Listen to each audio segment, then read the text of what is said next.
বাংলাদেশ সহ সৌদি আরব সহ পৃথিবীর প্রত্যেকটি রাষ্ট্রে কল্যাণকর ব্যবস্থা ইসলামের পরিবর্তে কোনো না কোনো মানবরচিত ব্যবস্থা, গণতন্ত্র, রাজতন্ত্র, সমাজতন্ত্র, সামরিকতন্ত্র প্রতিষ্ঠিত থাকায় বিশ্বের প্রতিটি সমাজ, প্রতিটি রাষ্ট্র অকল্যাণকর সমাজ এবং রাষ্ট্রে পরিণত হয়েছে। তাই বাংলাদেশ এবং সৌদি আরব সহ পৃথিবীর প্রত্যেকটি রাষ্ট্র এবং সমাজকে ভেঙে চুরমার করে দিতে হবে। নতুন করে আল কোরআনকে সংবিধানের ভিত্তিতে বাংলাদেশ, সৌদি আরব, পাকিস্তান, হিন্দুস্তান, আমেরিকা, চীন, রাশিয়া সারা পৃথিবীর রাষ্ট্রকে গঠন এবং পরিচালনা করতে হবে। আসসালামু আলাইকুম ওয়া রাহমাতুল্লাহ। নাহমাদুহু ওয়া নুসাল্লি আলা রাসূলিল কারীম, আম্মা বাদ। সম্মানিত সভাপতি, বিভিন্ন শ্রেণী পেশায় নিয়োজিত সচেতন বন্ধুরা, প্রিয় সাংবাদিক বন্ধুগণ এবং প্রশাসনের সাথে সম্পৃক্ত বিভিন্ন পর্যায়ের দায়িত্বশীল বন্ধুগণ, উপস্থিত অনুপস্থিত দেশবাসী, বিশ্ববাসী ভাই ও বোনেরা, আলোচনার শুরুতেই মহান রব আল্লাহ তাআলার শুকরিয়া আদায় করি। সকলে বলি আলহামদুলিল্লাহ। রাসূল করিমের উপর দুরূদ পাঠ করি সাল্লাল্লাহু আলাইহি ওয়াসাল্লাম। কল্যাণ ও শান্তি বর্ষিত হোক আল্লাহর রাসূল হযরত মুহাম্মদ সাল্লাল্লাহু আলাইহি ওয়াসাল্লামের সকল অনুসারী নারী পুরুষ ইমানদার ভাই বোনদের উপর। উপস্থিত অনুপস্থিত সকল মানুষ সকল প্রকার জাহিলিয়াত তথা মানব রচিত ব্যবস্থা ত্যাগ করে একমাত্র আল্লাহর দেওয়া কল্যাণকর পরিপূর্ণ জীবন ব্যবস্থা ইসলাম গ্রহণ করে ইসলামের ভিত্তিতে জীবনযাপন করে দুনিয়ার জীবনে কল্যাণ এবং শান্তি লাভ করুক এবং আখিরাতের জীবনে জাহান্নাম থেকে রক্ষা পেয়ে চিরসুখের স্থান জান্নাত লাভ করুক। এই লক্ষ্যে আল্লাহ সকলকে কবুল করুক, বলেন আমিন। সম্মানিত উপস্থিতি, সকলের মনোযোগ আকর্ষণ করছি। যে যেখানে আছেন আমাদের কথা শুনছেন, মনোযোগ দিয়ে শুনবেন, বোঝার চেষ্টা করবেন। বন্ধুরা আমার, আল্লাহ রাব্বুল আলামিন মানুষকে সর্বোত্তম সৃষ্টি হিসাবে সৃষ্টি করেছেন, জমিনে তার প্রতিনিধি বানিয়েছেন। মানুষ আল্লাহ রাব্বুল আলামিনের গোলাম এবং প্রতিনিধি, এটাই মানুষের সঠিক অবস্থান। এই অবস্থান থেকে বিচ্যুত হওয়ার নাম হচ্ছে অ্যাক্সিডেন্ট। ফেরাউন এই অবস্থা থেকে বিচ্যুত হয়েছিল। কিভাবে বিচ্যুত হয়েছিল? মিশর রাজ্যের জন্য নিজেকে সকল ক্ষমতার মালিক, আইন বিধানদাতা এবং শাসনকর্তা দাবি করে সে আল্লাহর গোলাম এবং প্রতিনিধির জায়গা থেকে বিচ্যুত হয়ে স্রষ্টার বিরুদ্ধে বিদ্রোহ করে নিজের পায়ে কুড়াল মেরেছিল। এর থেকে বোঝা গেল, যদি কোনো ব্যক্তি দুনিয়ায় মানুষের সমাজ রাষ্ট্র গঠন পরিচালনায় নিজেকে ক্ষমতার মালিক দাবি করে, আইনদাতা দাবি করে, শাসনকর্তা দাবি করে, সে অবশ্যই আল্লাহকে রব অমান্য করেছে, নিজেকে রবের আসনে ঘোষণা করে রবের বিরুদ্ধে বিদ্রোহ করেছে।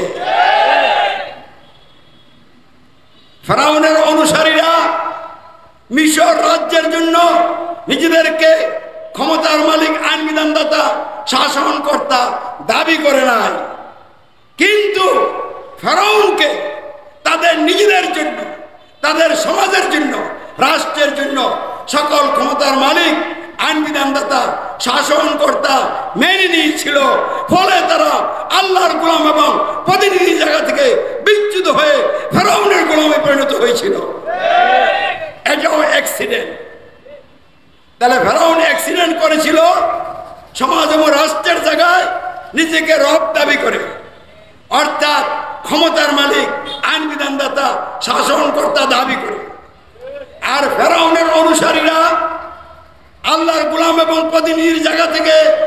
চিন্তিত হয়েছিল ফেরাউনকে মিশর রাজ্যের জন্য, নিজেদের সমাজ রাষ্ট্রের জন্য ক্ষমতার মালিক, আইন বিধানদাতা, শাসনকর্তা মেনে নিয়ে।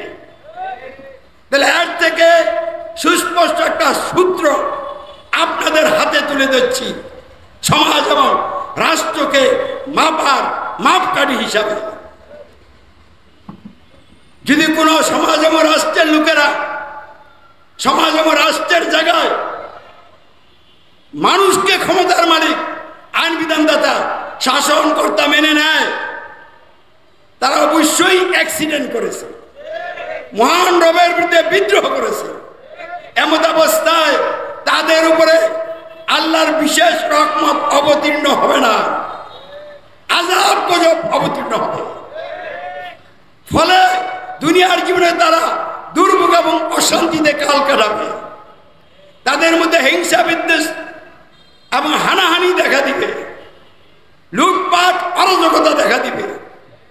মানুষ ভোগ বিলাসে মত্ত হয়ে মানুষের উপরে শোষণ এবং জুলুম নিপীড়ন চালাবে, সমাজ দুর্নীতিগ্রস্ত হবে, বৈষম্যযুক্ত সমাজ হয়ে যাবে। বন্ধুরা আমার,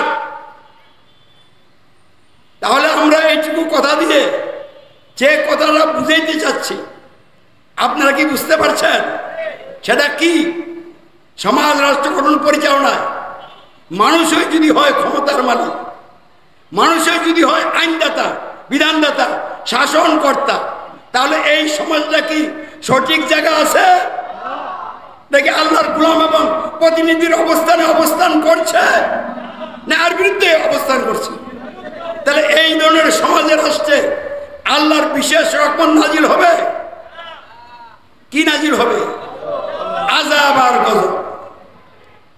বন্ধুরা আমার, রহমত দুই প্রকার, একটা হলো আম রহমত, আরেকটা কি বিশেষ রহমত, খাস রহমত।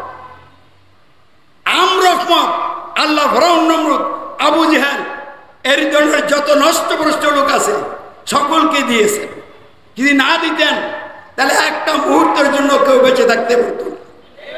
আমরা মানুষ অক্সিজেন গ্রহণ করি, কার্বন ডাই অক্সাইড ত্যাগ করি। এই যে সিস্টেম, এইটা কি আল্লাহ কারোর জন্য বন্ধ করে দিয়েছেন?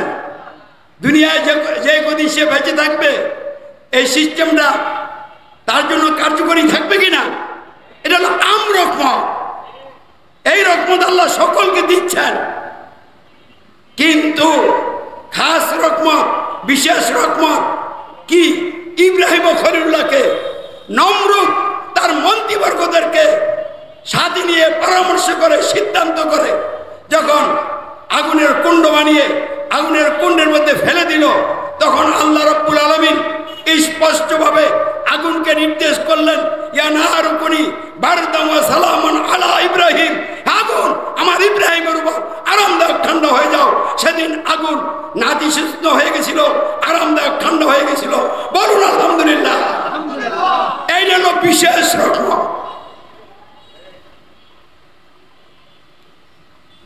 তাহলে মানুষ যখন তাদের সমাজ রাষ্ট্র গঠন পরিচালনার জায়গায় আল্লাহকে ক্ষমতার মালিক, আইন বিধানদাতা, শাসনকর্তা অমান্য করে মানুষকে ক্ষমতার মালিক, আইন বিধানদাতা, শাসনকর্তা মেনে নেয় এবং নিজেরা আইন তৈরি করে ওই আইনের ভিত্তিতে সমাজ এবং রাষ্ট্র গঠন এবং পরিচালনা করে, তখন ওই সমাজ এবং রাষ্ট্রে আল্লাহর বিশেষ রহমত থাকে?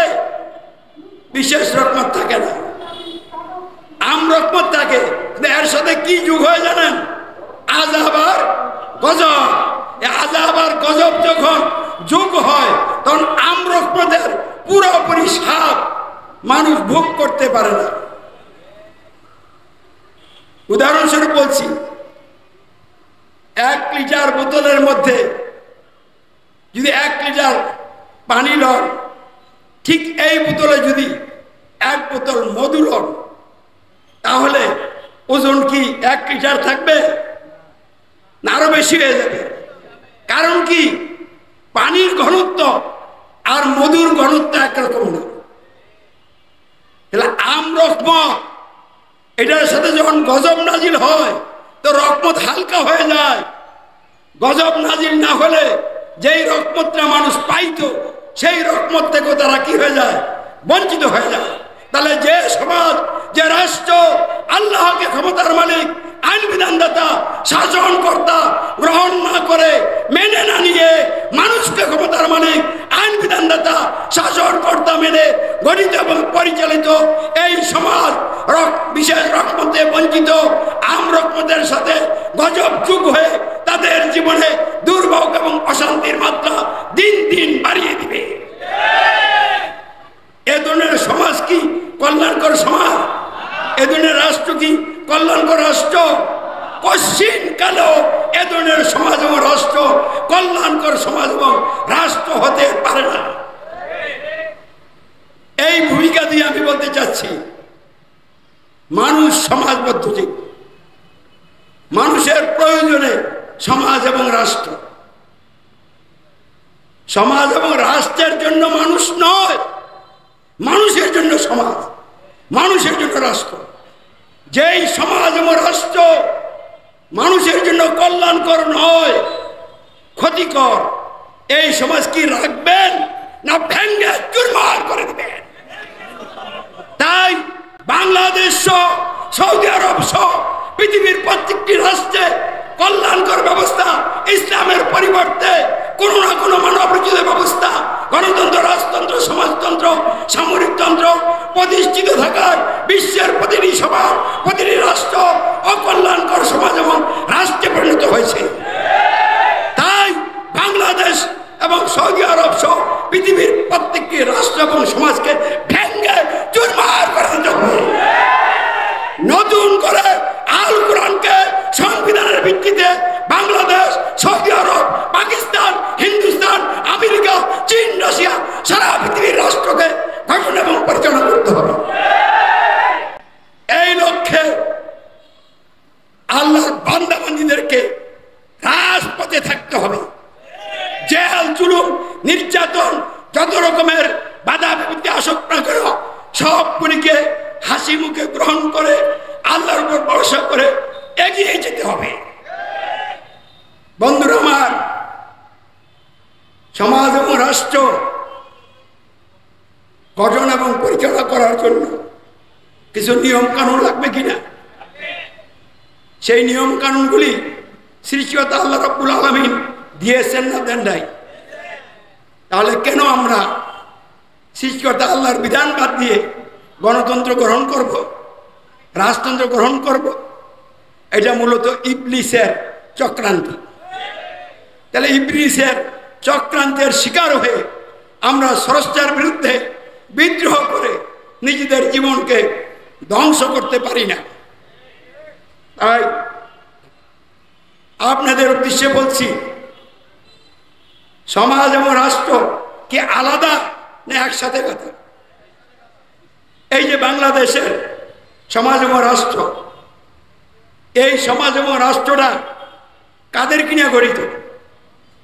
হিন্দু, বৌদ্ধ, খ্রিস্টান, প্রচলিত মুসলিমদেরকে নিয়ে। বলতে পারেন প্রচলিত মুসলিম বললেন কেন?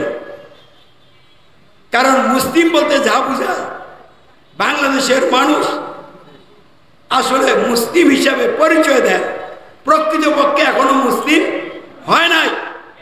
এই জন্য আমি বলছি, মুসলিম পরিচয় দানকারী লোকেরা ধর্মীয় দিক থেকে তাদের একটা সমাজ আছে কিনা? হিন্দুদের ধর্মীয় দিক থেকে আরেকটা সমাজ আছে কিনা? বৌদ্ধদের আরেকটা সমাজ আছে, খ্রিস্টানদের আরেকটা সমাজ আছে। তারা ধর্মীয় দিক থেকে আলাদা, কিন্তু রাজনৈতিক দিক থেকে তারা কি আলাদা? হিন্দু, বৌদ্ধ, খ্রিস্টান এবং মুসলিম পরিচয় দানকারী সকলে রাষ্ট্র গঠন পরিচালনায় গণতন্ত্র গ্রহণ করেছে। তাহলে তারা সকলে গণতান্ত্রিক সমাজ, তারা সকলে গণতন্ত্র দিয়ে রাষ্ট্র গঠন করেছে। তাহলে তাদের রাষ্ট্রের নাম কি? গণতান্ত্রিক রাষ্ট্র। এই জন্য বাংলাদেশের নাম রাখা হয়েছে কি? গণপ্রজাতন্ত্রী বাংলাদেশ। কোন নাউজুবিল্লাহ। গণপ্রজাতন্ত্রী বাংলাদেশ আমরা মানি না, খেলাফত বাংলাদেশ মানি, ইসলামী রাষ্ট্র বাংলাদেশ মানি।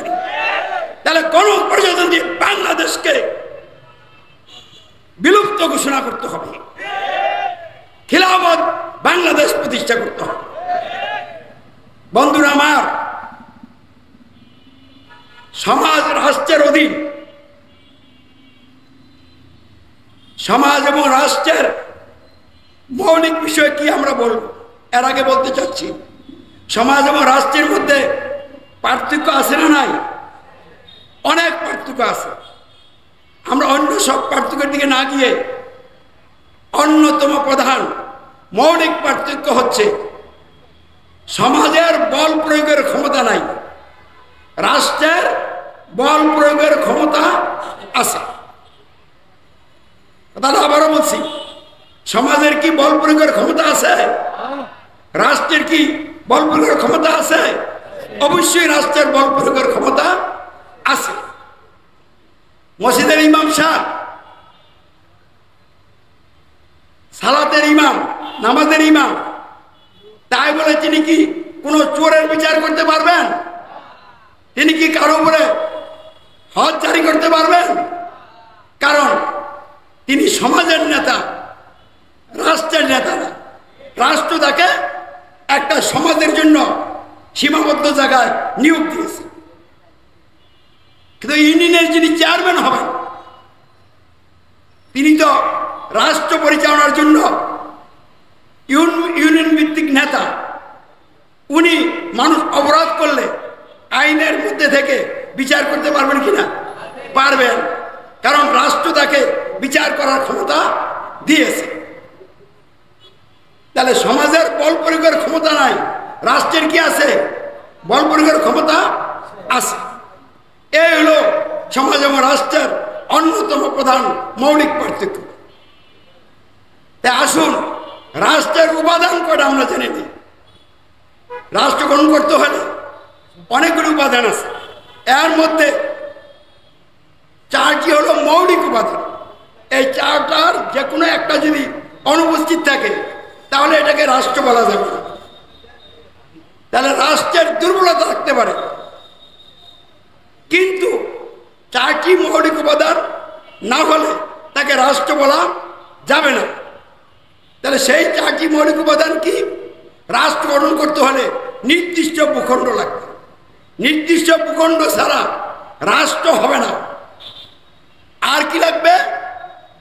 জনগণ লাগবে, জনসমষ্টি লাগবে। আর কি লাগবে? সংবিধান লাগবে, সার্বভৌমত্ব আইন বিধান কর্তৃত্ব লাগবে। আর কি লাগবে? সরকার লাগবে। তাহলে নির্দিষ্ট ভূখণ্ড, জনসমষ্টি, সরকার, সার্বভৌমত্ব, এই চারটি বিষয় একত্রিত হলে তাকে কি বলা হবে? রাষ্ট্র বলা হবে। বাংলাদেশ একটা নির্দিষ্ট ভূখণ্ড আছে, আছে কি না? একটা ভৌগোলিক সীমারেখা আছে। তারপরে এখানে জনগণ আছে কি না? আছে। এরপরে সরকার আছে কি না? আছে। আর কি আছে? সংবিধান আছে, মানে সার্বভৌমত্ব, আইন বিধান, শাসন কর্তৃত্বের জন্য একটা সংবিধান আছে। তাহলে বাংলাদেশ একটা কি? রাষ্ট্র। তাহলে এই রাষ্ট্রটার প্রাণ কোনটা? মানুষের দেহের সাথে যদি রাষ্ট্রের তুলনা করেন, মানুষের দেহের সবচেয়ে গুরুত্বপূর্ণ বিষয় হল আত্মা। আত্মা আছে বলেই চোখ, কান, অঙ্গ প্রত্যঙ্গগুলি ফাংশন করে। আত্মা নাই, ডেড বডি, কোনো অঙ্গ আর কাজ করতে পারবে না। তো রাষ্ট্র নামক দেহের আত্মা কোনটা? সভরেন্টি, সার্বভৌমত্ব। রাষ্ট্রের যদি সার্বভৌমত্ব না থাকে, রাষ্ট্রের কোনো অস্তিত্ব থাকবে না। তাহলে সার্বভৌমত্ব কি? রাষ্ট্রের বেলা সার্বভৌমত্ব হচ্ছে সমাজ ও রাষ্ট্রের মালিকানা এবং সমাজ ও রাষ্ট্র গঠন ও পরিচালনা করার জন্য আইন বিধান প্রণয়ন এবং প্রয়োগের সর্বোচ্চ ক্ষমতা। এটা হলো রাষ্ট্রের সার্বভৌমত্ব। কথাটা কি আমরা বুঝতে পারছি? যেখানে রাষ্ট্র গঠন করবেন, ওই রাষ্ট্রটার মালিক কে হবে এটা ঠিক করতে হবে, এবং যে মালিক হবে এই মালিকের সর্বোচ্চ ক্ষমতা থাকতে হবে। এই ক্ষমতা দিয়ে মালিক কি করবেন? হুকুম করবেন, আইন দিবেন। আর এই ক্ষমতা দিয়ে কি করবেন? মানুষের জীবনে আইনটা প্রয়োগ করবেন। তাহলে আইন প্রণয়ন এবং আইন প্রয়োগের জন্য একটা সর্বোচ্চ ক্ষমতার প্রয়োজন আছে না নাই? এইটারই নাম হচ্ছে সার্বভৌমত্ব। তাহলে সমাজ এবং রাষ্ট্রের মালিকেরা এবং আইন প্রণয়ন এবং প্রয়োগের সর্বোচ্চ ক্ষমতাই হচ্ছে সমাজ এবং রাষ্ট্রের সার্বভৌমত্ব। এই বিষয়টার মীমাংসা না করে কোনো সমাজ রাষ্ট্র গঠনও করা যাবে না, পরিচালনাও করা যাবে না। তাহলে এই সার্বভৌমত্ব সমাজ এবং রাষ্ট্র পরিচালনায় কার হবে, কার হওয়া উচিত? পবিত্র আল কোরআন বলছে, লিল্লাহি মুলকুস সামাওয়াতি ওয়াল আরদ, আসমান সমূহের এবং জমিনের মালিকানা একমাত্র আল্লাহর জন্য নির্দিষ্ট। তাহলে বাংলাদেশের মালিকানা কার? আপনার আমার মালিকানা কার? আসমানের মালিককে, জমিনের মালিককে। আসমান এবং জমিনে যত সৃষ্টি আছে, আসমান এবং জমিনের মাঝখানে যত সৃষ্টি আছে, এই সব কিছুর মালিককে বলবেন। আপনার কায়নাঙ্গুলের মালিককে, আপনার নখের মালিককে।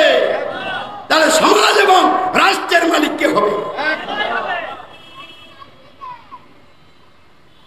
তাহলে মানুষের সমাজ রাষ্ট্র গঠন এবং পরিচালনা সহ জীবনের সকল ক্ষেত্রে সফরেনিটি, সার্বভৌমত্ব একমাত্র আল্লাহর জন্য নির্দিষ্ট। আল্লাহই হচ্ছেন একমাত্র সার্বভৌমত্বের মালিক। কোন মানুষ সার্বভৌমত্বের মালিক নয়।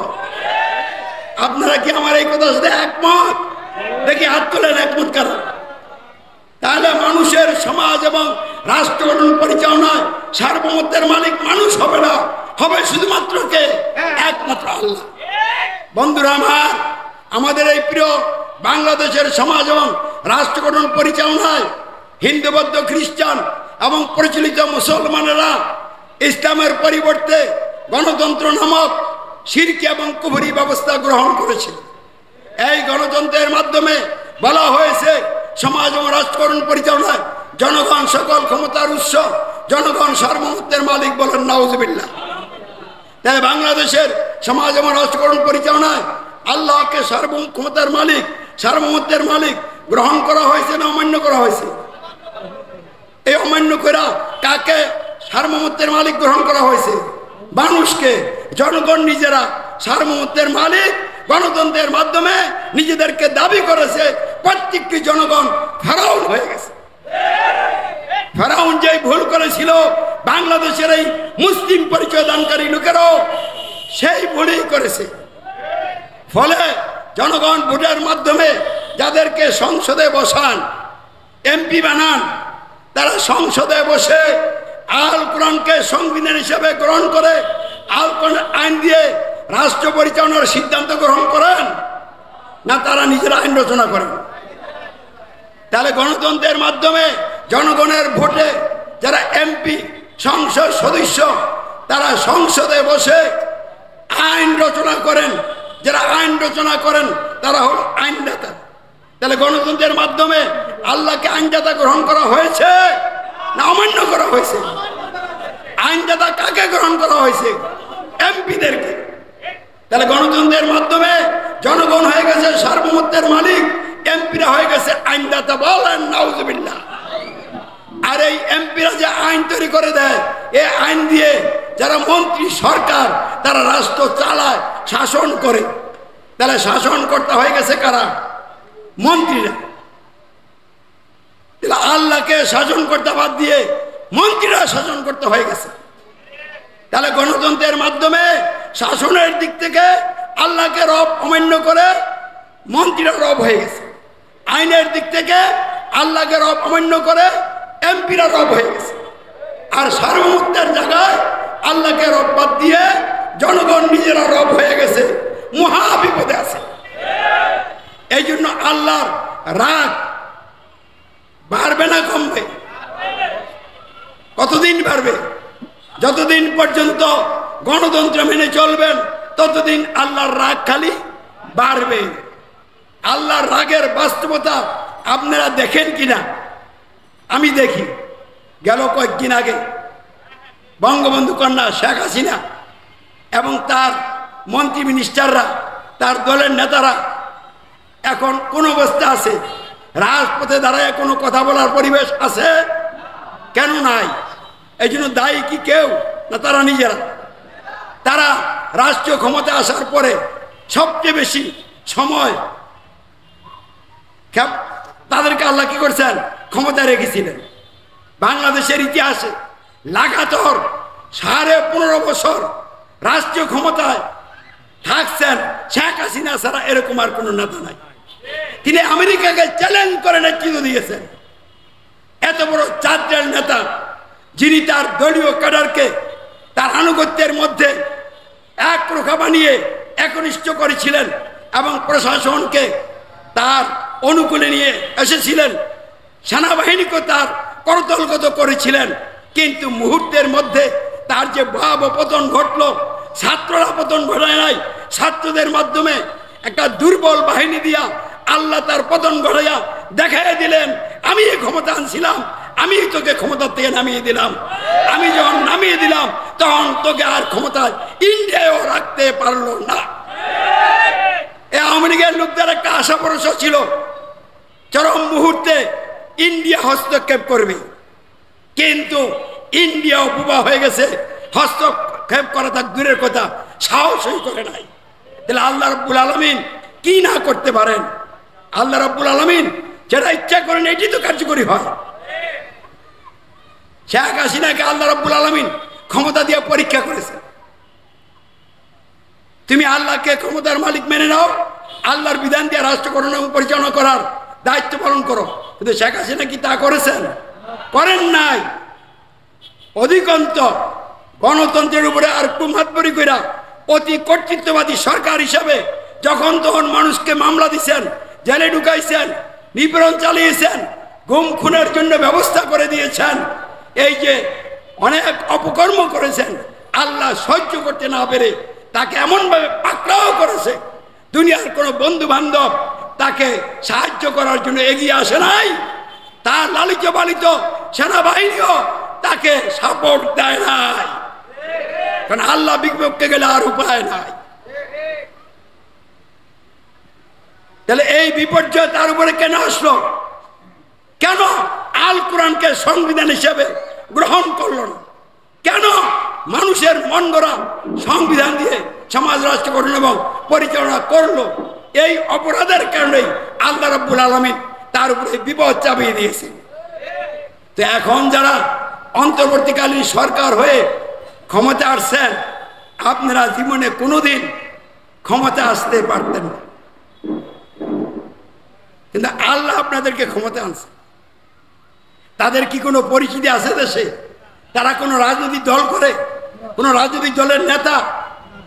তাহলে এরা কিভাবে ক্ষমতায় চলে আসলো?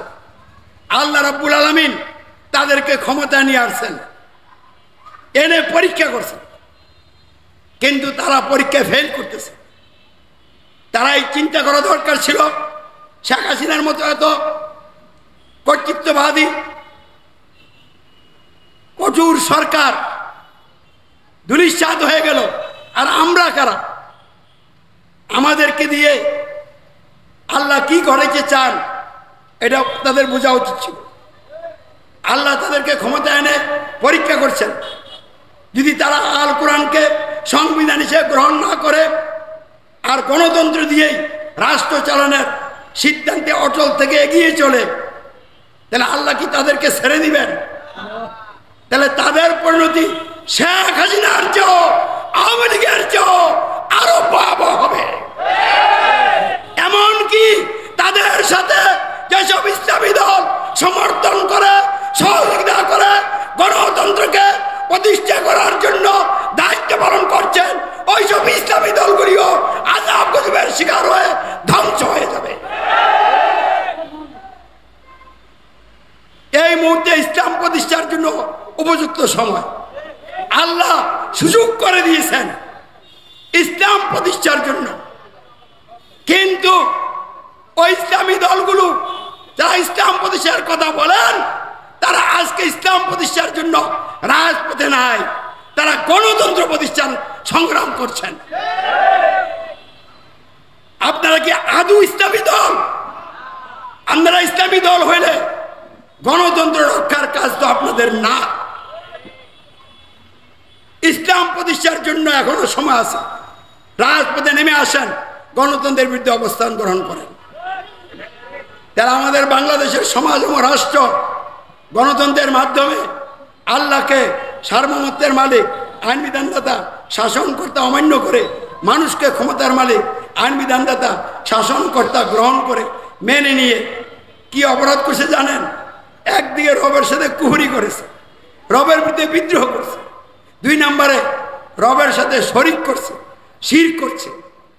ইন্না শিরকা লা জুলমুন আযীম, নিশ্চয় শিরক হচ্ছে সবচেয়ে বড় জুলুম। আর এই জুলুম মানে দুর্নীতি। নীতির বিপরীত যেটা, এটাই তো দুর্নীতি।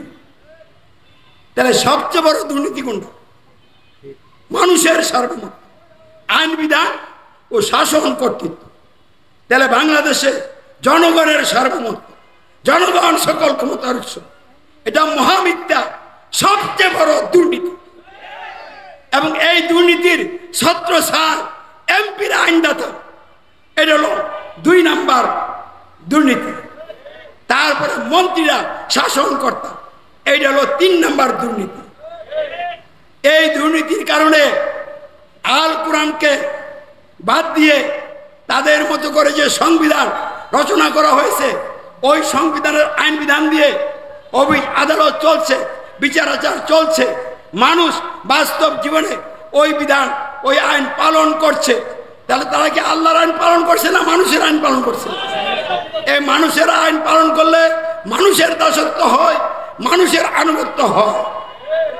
এই মানুষের দাসত্ব 4 নম্বর দুর্নীতি, মানুষের আইনের আনুগত্য 5 নম্বর দুর্নীতি। এরপরে গণতন্ত্রের মাধ্যমে বলা হয়েছে উপাসনা যার যার। উপাসনা কি যার যার না আল্লাহ? তাহলে যার যার বলার কারণে এইটাও তো দুর্নীতি। এরপরে যারা ক্ষমতায় এসে নেতৃত্ব দিচ্ছেন, তারা কি রাসূলের অনুসারী না ফেরাউন নমরুদ আবু জাহেলের অনুসারী? তাহলে ফেরাউন নমরুদ আবু জাহেলের অনুসারী হয়ে রাসূলের আনুগত্যের পরিবর্তে আবু জাহেল মার্কা নেতার যে আনুগত্য অনুসরণ করছেন, এটাও তো দুর্নীতি। তাহলে দুর্নীতির ভিত্তিতে সমাজ রাষ্ট্র গঠিত হয়ে পরিচালিত হচ্ছে। তাহলে এই সমাজ রাষ্ট্র কি কল্যাণকর রাষ্ট্র? অকল্যাণকর রাষ্ট্র। এই সমাজ কি কল্যাণকর সমাজ? অকল্যাণকর সমাজ। তাহলে বাংলাদেশের সমাজ গণতন্ত্রের ভিত্তিতে গঠিত এবং পরিচালিত বিধায় অকল্যাণকর সমাজ, অকল্যাণকর রাষ্ট্র। সৌদি আরবের সমাজ রাষ্ট্র রাজতন্ত্র দিয়ে গঠিত এবং পরিচালিত বিধায় অকল্যাণকর সমাজ এবং রাষ্ট্র। হিন্দুস্তান, পাকিস্তান, চীন, রাশিয়া, আমেরিকা, এক কথায় পৃথিবীর প্রতিটি রাষ্ট্র যেহেতু কোনো না কোনো মানবোচিত ব্যবস্থা দ্বারা গঠিত এবং পরিচালিত, অতএব পৃথিবীর প্রতিটি রাষ্ট্র সমাজ অকল্যাণকর সমাজ এবং রাষ্ট্র। তাহলে এই অকল্যাণকর সমাজ এবং রাষ্ট্রে দুর্নীতি কি বাড়বে না কমবে? বৈষম্য কি বাড়বে না কমবে? দুর্নীতি যখন সমাজের রাষ্ট্রে চলতে থাকে তখন মানুষের জীবনে বৈষম্য দেখা দেয়। দুর্নীতি মুক্ত হয়ে গেলে বৈষম্য থাকবে।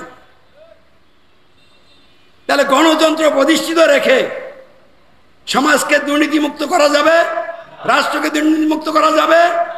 আর যদি সমাজ এবং রাষ্ট্রকে দুর্নীতি মুক্ত করা না যায় তাহলে বৈষম্য দূর হবে, সমাজ রাষ্ট্র কল্যাণকর সমাজ এবং রাষ্ট্র হবে হবে না। অতএব বৈষম্য বিরোধী আন্দোলনকারী ছাত্র বন্ধুদেরকে উদাত্ত আহ্বান জানাচ্ছি, আপনাদের অন্তরে যে চেতনা, ওই চেতনা যদি আপনারা বাস্তবায়ন করতে চান, গণতন্ত্রকে ত্যাগ করতে হবে এবং গণতন্ত্রের বিরুদ্ধে দৃঢ় অবস্থান গ্রহণ করতে হবে। অন্য কোনো তন্ত্র মন্ত্র গ্রহণ করা যাবে না, শুধুমাত্র ইসলাম গ্রহণ করতে হবে এবং আল কোরআনকে সংবিধান হিসেবে গ্রহণ করে হিন্দু, বৌদ্ধ, খ্রিস্টান, জাতি, ধর্ম নির্বিশেষে সকল মানুষের জন্য একটা কল্যাণকর রাষ্ট্র প্রতিষ্ঠা করতে হবে, যেই রাষ্ট্রের অধীনে সকল ধর্মের লোকেরা যার যার ধর্ম শান্তিপূর্ণভাবে পালন করতে পারবে, কারো ধর্মীয় বিষয়ের উপরে কেউ কোনো আঘাত করতে পারবে না। ইসলামী রাষ্ট্র সকল ধর্মের লোকদেরকে যার যার ধর্ম পালনের জন্য শান্তিপূর্ণভাবে ব্যবস্থা করে দিবে, আর সকল মানুষের অন্ন, বস্ত্র, বাসস্থান, শিক্ষা, চিকিৎসা সহ সকল অধিকার আদায় এবং সংরক্ষণের সুব্যবস্থা করবে। মানুষের জানের নিরাপত্তা দিবে, মালের নিরাপত্তা দিবে, ইজ্জতের নিরাপত্তা দিবে, কল্যাণকর সমাজ এবং রাষ্ট্র গঠন করে একটা মানুষের জন্য জান্নাতের নমুনা রাষ্ট্রের উপহার দিবে। তাহলে ইসলামী রাষ্ট্র ছাড়া কোনো রাষ্ট্র কল্যাণকর রাষ্ট্র হতে পারে না। তাহলে বর্তমানে পৃথিবীর কোথাও কি কোনো কল্যাণকর রাষ্ট্র আছে? কোথাও নাই। তাহলে এখন কল্যাণকর রাষ্ট্র প্রতিষ্ঠা করা জরুরি কিনা? তাহলে কিভাবে কল্যাণকর সমাজ এবং রাষ্ট্র গঠন করতে হবে, এটার উপায় কি, এ বিষয়ে আমরা কথা বলবো। এর আগে আবারও বলতে চাচ্ছি, এতক্ষণ আলোচনা করে আমি যা বুঝাইতে চাইলাম, রাষ্ট্র কত প্রকার? দুই প্রকার, কল্যাণকর রাষ্ট্র আর অকল্যাণকর রাষ্ট্র। সমাজ কয় প্রকার? অকল্যাণকর সমাজ, কল্যাণকর সমাজ। তাহলে পৃথিবীর প্রতিটি রাষ্ট্র এবং এই রাষ্ট্রের আন্ডারে যত সমাজ আছে, সব সমাজ, সব রাষ্ট্র অকল্যাণকর সমাজ, অকল্যাণকর রাষ্ট্র। এমন অবস্থায় কল্যাণকর সমাজ এবং কল্যাণকর রাষ্ট্র প্রতিষ্ঠা করাই আমাদের সর্বাধিক গুরুত্বপূর্ণ ইমানি, নৈতিক এবং মানবিক দায়িত্ব। আপনারা কি এই দায়িত্ব পালন করতে রাজি আছেন? সংগ্রামী বন্ধুরা, বাংলাদেশ স্বাধীন হয় নাই, সৌদি আরব স্বাধীন হয় নাই, পৃথিবীর কোন রাষ্ট্র স্বাধীন হয় নাই, পাকিস্তান স্বাধীন ছিল না। ব্রিটিশ বেনিয়াদের গোলামি থেকে মুক্ত হয়ে মুসলিমীয় কয়েক মুসলিম শাসকের গোলামে পরিণত হয়েছিল পাকিস্তানের জনগণ। 1971 সালে বহু রক্তের বিনিময়ে একটা স্বাধীন ভূখণ্ড বাংলাদেশ আমরা লাভ করলাম। এই বাংলাদেশের মানুষ স্বাধীন হয় নাই, পাকিস্তানের স্বৈরাচারী জুলুমবাজ সরকারের গোলামি থেকে মুক্তি লাভ করে এই বাংলাদেশের মুসলিমীয় কয়েকজন অপকর্মকারী নেতা নেত্রীর, জুলুমবাজ নেতা নেত্রীর গোলামে পরিণত হয়েছিল। গেল কয়েকদিন আগে শেখ হাসিনা এবং তার ডানে বামে যারা মন্ত্রী ছিলেন তাদের গোলামে দেশের মানুষকে এমনভাবে বন্দী করে ফেলেছিল, বের হওয়ার কোনো সুযোগ হচ্ছিল না। এমন অবস্থায় তাদের গোলামি থেকে জাতির মানুষকে মুক্ত করার সুব্যবস্থা আল্লাহ করে দিলেন। কিন্তু জাতির মানুষ আবারও অন্তর্বর্তী সরকারের মাধ্যমে গণতন্ত্র প্রতিষ্ঠা করে মানুষের গোলামে পরিণত হয়ে এই গোলামির জিঞ্জির গলায় রেখে চলতে চায়। এইবার মানুষের গোলামির জিঞ্জির ভেঙে চুরমার করে দিতে হবে। এই জন্য আজকের এই কুষ্টিয়া শহরের আজকের এই মানবাধিকার সমাবেশ থেকে ডক্টর ইউনূস সাহেবকে উদাত্ত আহ্বান করছি, আর গণতন্ত্রের নাম মুখে উচ্চারণ করবেন না। গণতন্ত্র ত্যাগ করুন, গণতন্ত্রের বিরুদ্ধে বিদ্রোহ করুন, কোরআনকে সংবিধান হিসাবে গ্রহণ করুন, কোরআন দিয়ে রাষ্ট্র গঠনের জন্য এই মুহূর্তে উদ্যোগ গ্রহণ করুন। যদি আমার এই আহ্বানে সাড়া না দেন, শেখ হাসিনার চেয়েও আরো ভয়াবহ পরিণতি আপনার হবে। শেখ হাসিনাকে আমি বারবার চিঠির মাধ্যমে, ভিডিও বার্তার মাধ্যমে দাওয়াত দিয়েছি, গণতন্ত্র ত্যাগ করুন, ইসলাম গ্রহণ করুন। তিনি আমার আহ্বানে সাড়া দেয় নাই, যার কারণে আল্লাহ আক্রোশের শিকার হয়ে বিপর্যস্ত হয়ে গেছে। আজকে আপনাদেরকে আহ্বান জানাচ্ছি, আপনারা যদি আমার এই আহ্বানে সাড়া না দেন, আপনাদের পরিণতিও ভালো হবে না। সম্মানিত উপস্থিতি এবং দেশবাসী, বিশ্ববাসী ভাই বোনেরা, আপনাদের সকলের দৃষ্টি আকর্ষণ করে বলছি, আপনারা কি মানুষের গোলাম হইয়া জাহান্নামের আসামি হয়ে মরতে রাজি না একমাত্র আল্লাহর গোলাম হয়ে আল্লাহর গোলামি করে আল্লাহর কাছে যেতে রাজি আছেন? তাহলে মানুষের সার্বভৌমত্ব আইন বিধান কর্তৃত্বকে মানবেন না অমান্য করবেন? অবশ্যই অমান্য করতে হবে, এছাড়া কোনো উপায় নাই। সম্মানিত ভাই ও বন্ধুরা, আল্লাহ রাব্বুল আলামিন তার পক্ষ থেকে কল্যাণকর ব্যবস্থা হিসেবে প্রদান করেছেন ইসলাম। বলুন আলহামদুলিল্লাহ। ইসলামের মূল বিষয় কি? আল্লাহর প্রতি ঈমান। আল্লাহর প্রতি ঈমান কি? মানুষের সমাজ রাষ্ট্র গঠন এবং পরিচালনা সহ জীবনের সকল ক্ষেত্রে সকল ক্ষমতা সার্বভৌমত্ব আইন বিধান ও শাসন কর্তৃত্ব একমাত্র আল্লাহর, মানুষের নয়। এবং এই বিষয়টা যারা গ্রহণ করবে তাদের গ্রহণের ঘোষণা কি? রব্বুনা আল্লাহ, আল্লাহু আকবার। ইসলামের দ্বিতীয় মৌলিক বিষয় কি? মানুষের সমাজ রাষ্ট্র গঠন এবং পরিচালনা সহ জীবনের সকল ক্ষেত্রে দাসত্ব মানে নত হওয়া, আনুগত্য, হুকুম পালন, উপাসনা, গুণগান প্রার্থনা একমাত্র আল্লাহর, অন্য কারণ নয়। এবং এই বিষয়টি গ্রহণকারী ব্যক্তি বা ব্যক্তিদের সাক্ষ্য অঙ্গীকার কি? আশহাদু আল্লা ইলাহা ইল্লাল্লাহ। ইসলামের তৃতীয় মৌলিক বিষয় মানুষের সমাজ রাষ্ট্র গঠন এবং পরিচালনা সহ জীবনের সকল ক্ষেত্রে শর্তহীন আনুগত্য, অনুসরণ, অনুকরণ একমাত্র হযরত মুহাম্মদ সাল্লাল্লাহু আলাইহি ওয়াসাল্লামের, অন্য কারণ হয়। এটার গ্রহণকারী ব্যক্তিদের, এই বিষয়টি গ্রহণকারী ব্যক্তিদের সাক্ষ্য অঙ্গীকার কি? আশহাদু আন্না মুহাম্মাদার রাসূলুল্লাহ সাল্লাল্লাহু আলাইহি ওয়াসাল্লাম। যে ব্যক্তি সমাজ এবং রাষ্ট্রগঠন পরিচালনায় জান মাল ব্যবহার করার জায়গায় মানুষের সার্বভৌমত্ব ক্ষমতা আইন বিধান শাসন কর্তৃত্ব ত্যাগ করে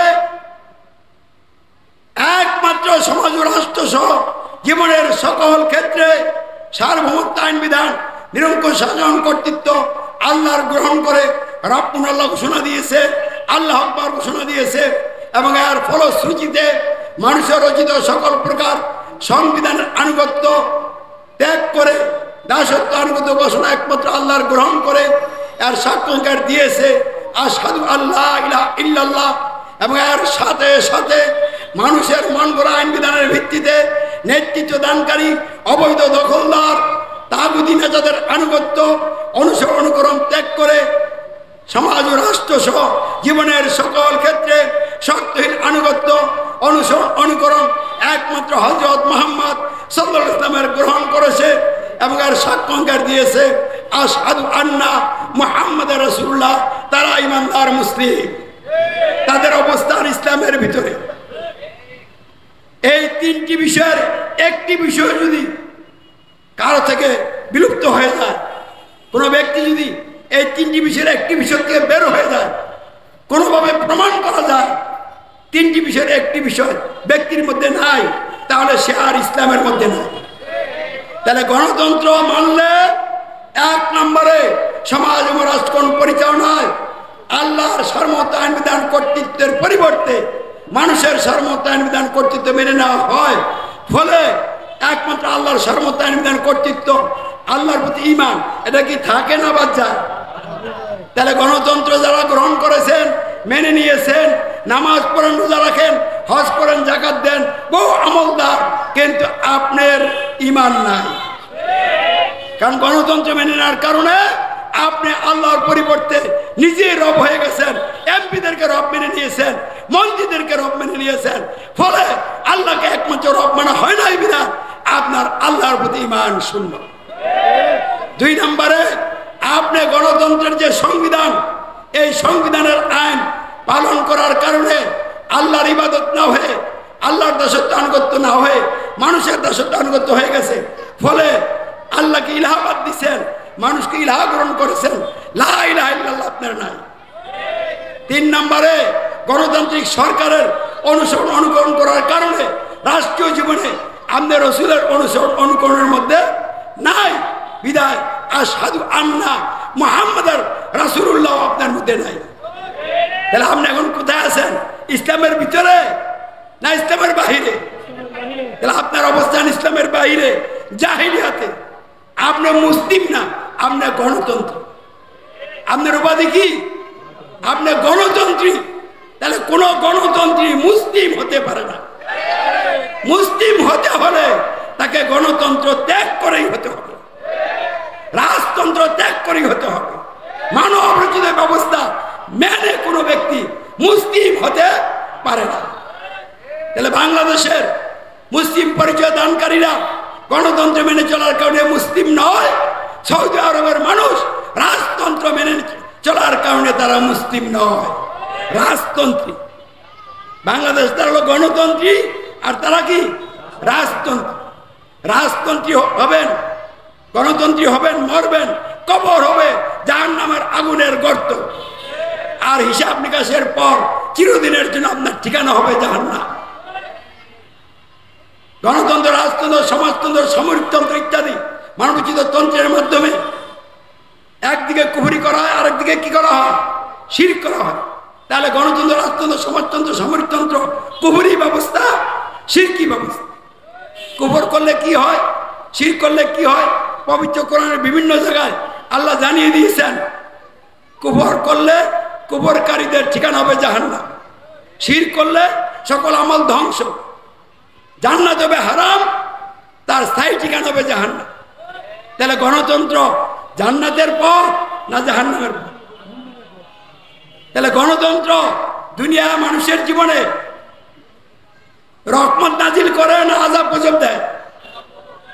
আযাব গজব কি? অতিবৃষ্টি, অনাবৃষ্টি, শিলাবৃষ্টি, ঘূর্ণিঝড়, জলোচ্ছ্বাস, ভূমিকম্প, ভূমিধস, দাবানল, এটা আযাব গজব। আর একটা জাতির মানুষ বিভিন্ন দলে বিভক্ত হয়ে হিংসা বিদ্বেষের আগুনে জ্বলে ওঠা, হানাহানি করা, রক্তপাত ঘটানো, ক্ষমতা আধিপত্য বিস্তার নিয়ে অর্থ সম্পদের মোহে, এটা আযাব গজব।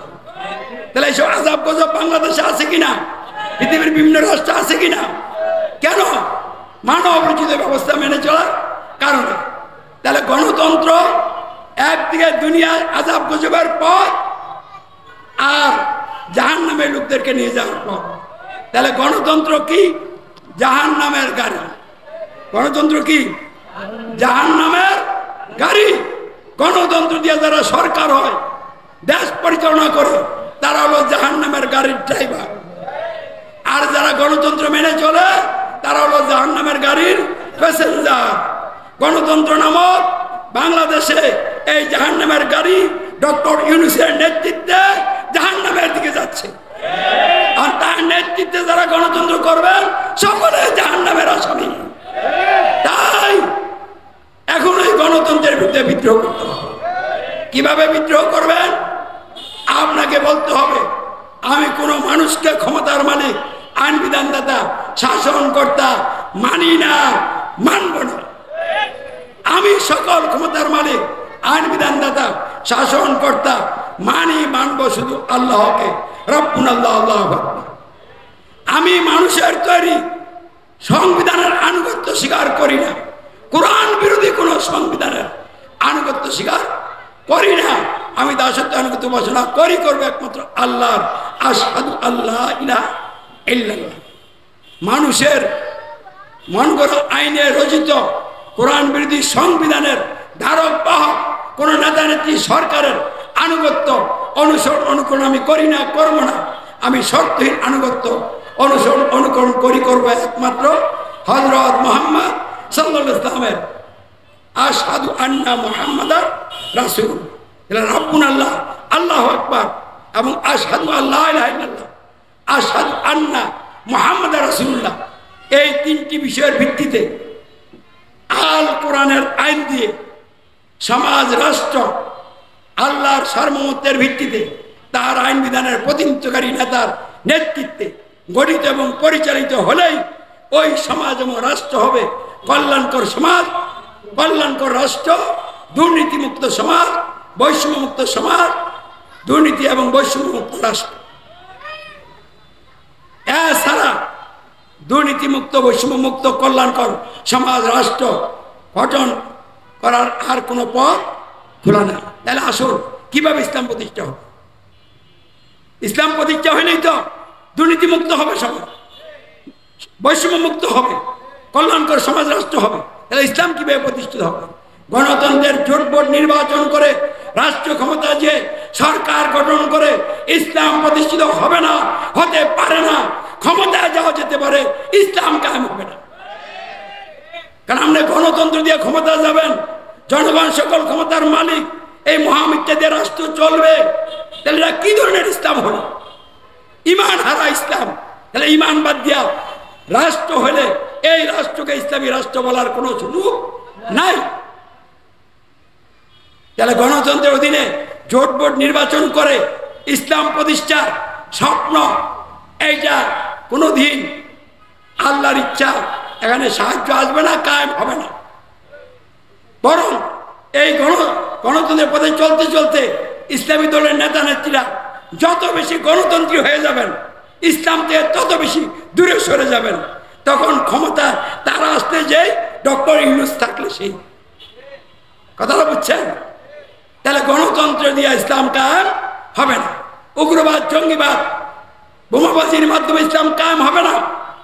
শান্তিপূর্ণভাবে কায়েম হবে। রসুল যেভাবে করছিলেন, কিভাবে করেছিলেন? তিনি আল্লাহকে সকল ক্ষমতার মালিক মেনে রব্বুনা ঘোষণা দিয়েছিলেন। দাসত্ব আনুগত্য বসনা আল্লাহর গ্রহণ করে আশহাদু আল্লা ইলাহা ইল্লাল্লাহ সাক্ষ্য দিয়েছিলেন। তিনি তাকে আল্লাহ রসুল হিসাবে মোহাম্মদ নিজে মেনে নিয়ে আশহাদু আন্না মুহাম্মাদ রাসূলুল্লাহ সাক্ষ্য দিয়ে লোকদেরকে এই বিষয়গুলি গ্রহণ করার জন্য দাওয়াত দিয়েছিলেন। যারা দাওয়াত গ্রহণ করেছিলেন তাদেরকে নিয়ে তিনি আলাদা একটা সমাজ গঠন করেছিলেন। জাহিলিয়াতের বিরুদ্ধে আবু জাহেলের নেতৃত্বে গঠিত এবং পরিচালিত সমাজের অ্যান্টিতে ইমানদারগণের সমাজ গঠন আন্দোলন গড়ে তুলেছিলেন। এবং এই কাজ করতে যে সার্বভৌমত্ব আইন বিধান কর্তৃত্বের বিষয় নিয়ে আবু জাহেল গণদের সাথে রাসূল এবং তার অনুসারীদের দ্বন্দ্ব হয়েছিল। তারা বলে সার্বভৌমত্ব আইন বিধান কর্তৃত্ব বাপদাদার মানুষের, আর মুহাম্মদ সাল্লাল্লাহু আলাইহি ওয়াসাল্লাম এবং তার অনুসারীরা বলছেন মানুষের নয় আল্লাহর। দ্বন্দ্ব লেগে গিয়েছিল। এই দ্বন্দ্ব হইতে হইতে চূড়ান্ত পর্যায়ে আবু জাহেল গণরা তাদের জাহেলি সমাজ জাহিলিয়াতকে টিকে রাখার জন্য মুহাম্মদ সাল্লাল্লাহু আলাইহি ওয়াসাল্লামকে হত্যা করার সিদ্ধান্ত করলো। তার অনুসারীদেরকে নিশ্চিহ্ন করার জন্য পদক্ষেপ গ্রহণ করলো। আর তখনই আল্লাহ রাব্বুল আলামিন আবু জাহেল গণদেরকে উপেক্ষা করে তাদের সমস্ত ষড়যন্ত্রকে নস্যাৎ করে দিয়ে মদিনা অনুকূল পরিবেশ তৈরি করে রসুলকে রাষ্ট্রীয় নেতৃত্ব দান করেছিলেন। তিনি গণতন্ত্রে জোটফুট করে রাষ্ট্রীয় ক্ষমতায় যান নাই, মারামারি করে যান নাই, আল্লাহর বিশেষ মদত নিয়ে গেছেন। এখন রাষ্ট্রীয় ক্ষমতা লাভের পরে তিনি বিভিন্ন সময়ে প্রয়োজনীয় সশস্ত্র লড়াই করেছেন। ক্ষমতা যাওয়ার আগে কোনো সশস্ত্র লড়াই করেন নাই। অতএব ইসলাম প্রতিষ্ঠার একমাত্র পথ হচ্ছে দাওয়াতের মাধ্যমে জাহিলিয়াতের এন্টিতে, জাহিলি সমাজের এন্টিতে ইসলাম গ্রহণকারী লোকদের সমাজ গঠন আন্দোলন। আমরা সেই আন্দোলনটা চালিয়ে যাচ্ছি। এবং এই আন্দোলন করতে গিয়ে গালি আসবে, মায়ের আসবে, জেল জুলুম আসবে, সবর করতে হবে, ক্ষমা করতে হবে। মোকাবেলার দায়িত্ব আল্লাহর উপর ছেড়ে দিয়ে আল্লাহর উপর নির্ভরশীল হয়ে অব্যাহতভাবে কাজ চালিয়ে গেলে চূড়ান্ত পর্যায়ে আল্লাহর ইচ্ছায় বিশেষ সাহায্যে ইমানদারদের রাষ্ট্রীয় নেতৃত্ব লাভ হবে। আল্লাহ জাহালদেরকে রাষ্ট্রীয় ক্ষমতা থেকে সরিয়ে দিয়ে ইমানদারকে থেকে বসিয়ে দিবেন। দুনিয়ার কোনো শক্তি ঠেকিয়ে রাখতে পারবে না। ইনশাআল্লাহ এইভাবে আমরা এগিয়ে চলছি। যদি আল্লাহ রাব্বুল আলামিন আমাদেরকে রাষ্ট্রীয় নেতৃত্ব দেন, তাহলে আমরা এমন একটা সরকার গঠন করব যেই সরকারের মন্ত্রীরা তাদের সংসার চলার মতো অর্থ থাকলে কোনো বেতন ভাতা পাবেন না। আর যদি সংসার চালানোর মতো কোনো অর্থ সম্পদ না থাকে, সাধারণ জনগণের মতো চলার জন্য যেইটুকু বেতন ভাতার প্রয়োজন ওইটুকু বেতন ভাতায় দেওয়া হবে। এর বাইরে কাউকে কোনো সুযোগ সুবিধা দেওয়া হবে না। এই ধরনের নেতৃত্বের মাধ্যমে কোরআন দিয়ে সমাজ রাষ্ট্র গঠন হইলে কল্যাণকর সমাজ এবং রাষ্ট্র হবে। এছাড়া কল্যাণকর সমাজ এবং রাষ্ট্র হওয়ার আর কোনো পথ নাই।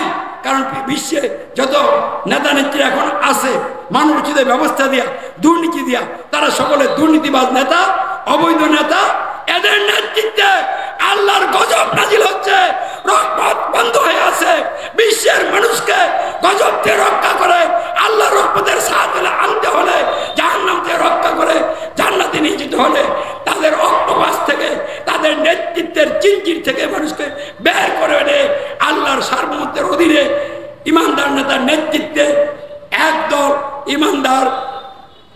মুসলিম সমাজ ইসলামী সমাজ গঠন আন্দোলন করতে হবে, এছাড়া আর কোনো পথ নাই। এই লক্ষ্যে আমরা এগিয়ে যাচ্ছি। আমরা সকলের সমর্থন সহযোগিতা চাই, আল্লাহর বিশেষ সাহায্য চাই এবং এই দেশটাকে কল্যাণকর সমাজ ও রাষ্ট্রে পরিণত করতে চাই। হিন্দু বৌদ্ধ জাতি ধর্ম বর্ণগোত্র নির্বিশেষে সকলের জন্য একটা কল্যাণকর রাষ্ট্র গঠন করতে চাই। রাষ্ট্র হবে সকলের, ধর্ম হবে যার যার। সৃষ্টিকর্তার আইন দিয়ে রাষ্ট্র গঠিত হলেই রাষ্ট্র সকলের হবে, ধর্ম হবে যার যার। এই লক্ষ্যে আল্লাহ আমাদের সকলকে কল্যাণকর সমাজ রাষ্ট্র গঠনের লক্ষ্যে কবুল এবং মঞ্জুর করুক বলেন আমিন। সকলকে ধন্যবাদ। সালাম। আসসালামু আলাইকুম ওয়া রাহমাতুল্লাহ।